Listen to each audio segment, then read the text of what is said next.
flat on the table and just let yourself land. Thanks. Yeah. I tend to work a little differently, and we're going to be consistent with what I've been doing for the training. So the swing is pretty close. So we'll just say this point here is the halfway point. I like to have the swing about 1/3 of the way. So I'm going to actually pull the table towards your feet. You don't have to move. Okay. I'll tomorrow. Yeah. There you go. There we go. And wait one more second. Okay.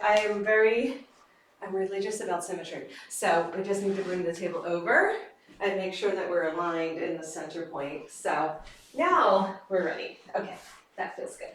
Thank you. She is all the things I'm not. That's why we get along Sacred so well. geometrics. Now we're ready. Yeah, that She's feels the good. left. And look how beautiful this is. It actually sits right above your navel, right? Yes, I this is love good. that we're already working with the hemispheres. Yeah, we are. It's all embedded. Cool. So I like to get the person flat on the table, like straight, and let them land before doing anything. And I just check out the body before I begin and just notice. Notice how they lay naturally. And then I'll also just start to do some alignment and just make some gentle adjustments, but I want them to land. So the beauty of starting this practice at the feet is to create the rhythm wave moving through the body. And for you, I'm actually just gonna start, we can start with everything bunched up, or you can let go. Or we can just start with just the swing, because the swing has even more give. Okay. So let's go ahead and get your legs in here. Okay. Just the ankles. Excellent. And I'm going to keep it bunched up for now. And what I want you to do is just find this gentle rocking motion that happens in the body. It'll just happen naturally, and you can just already feel how good that is on the pelvis. It's just gentle rocking motion. And I'm just going to notice that your body likes to come a little bit more over to the right, and I'm going to encourage the alignment with the table. Just so when you rock the pelvis, it's actually going to rock evenly.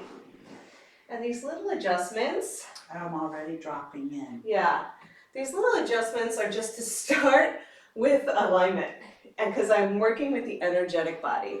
And I'm going to notice things like the position of the head, the shoulders, where they're laying on the table. A lot of times one shoulder will ride up higher than the other, and I'm just noting this so that I can create more symmetry in the body. And some people will get into their own kind of dynamic and harmonic movements, and other times they're going to be passive. So we're going to work with both active and passive stretching.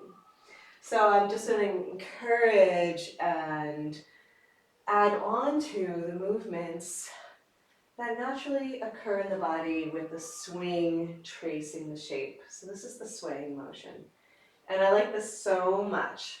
We can do this really slow, or we can have it be a little bit faster depending on what harmonic the body is naturally expressing, but also where we see the body going.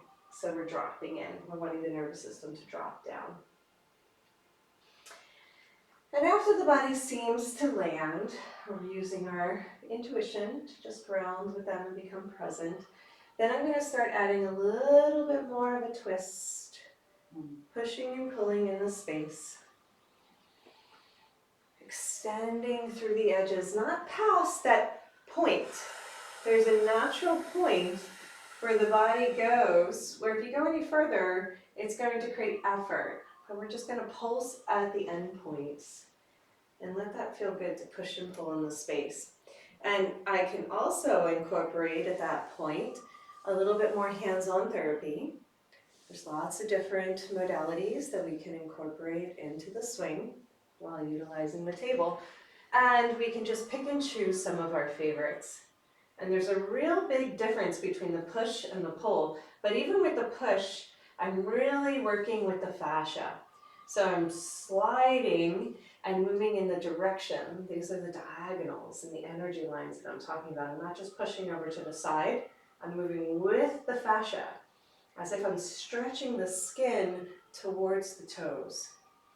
And that changes the way the fluids are able to move in the body and start to lubricate the connective tissue, especially creating elongation and space in the joints. So, And as all of that's happening, I'm dropping into my parasympathetic. and feeling more, right? Yeah, my heart rate's gone down, my bowel sounds are starting to, these are all vagal signs Yeah. that your client is dropping into the nervous system.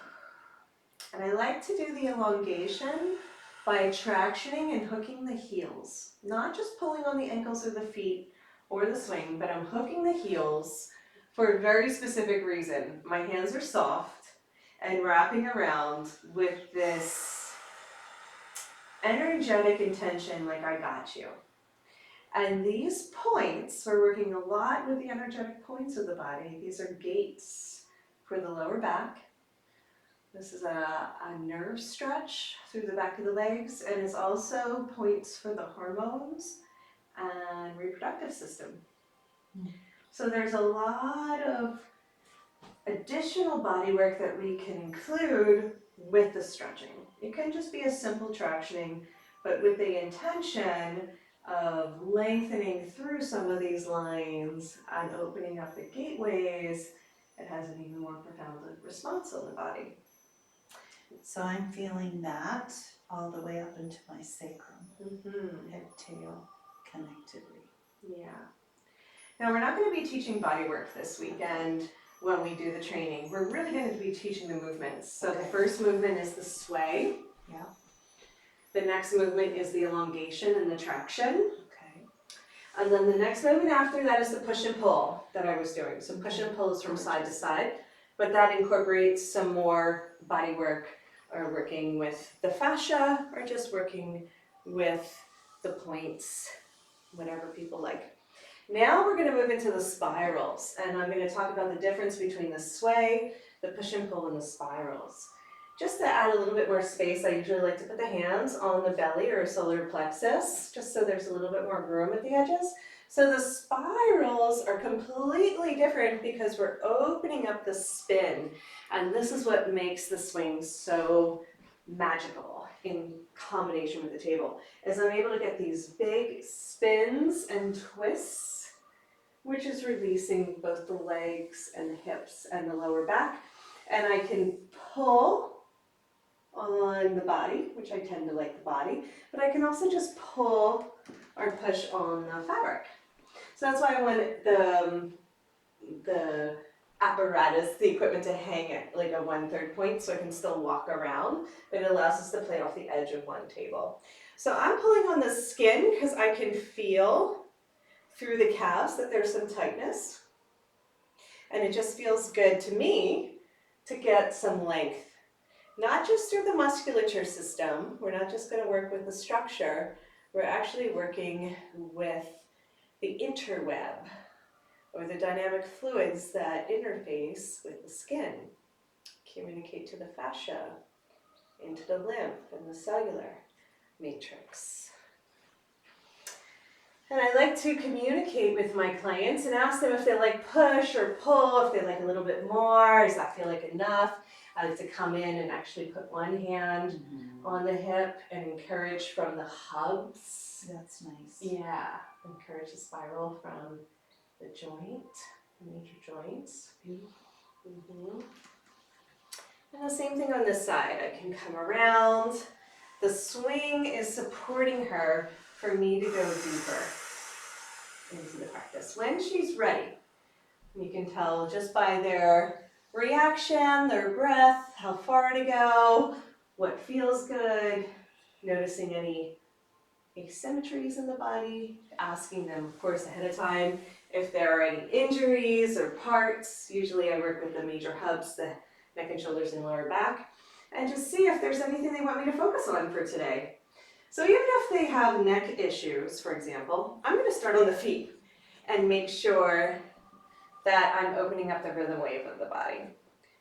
Now I'm going to just show you guys that you can spread the fabric out. That's a completely different feeling. Yeah. So we haven't even incorporated the leg loops yet. We're still just working with the swing. And with the swing spread out, she can have the knees straight or she can start to bend them and come into a bigger twist.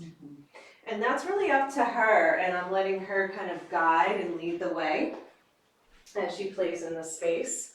So when we come to the edges, then with the knees bent, she can go even further with it all spread out, which is just so cool.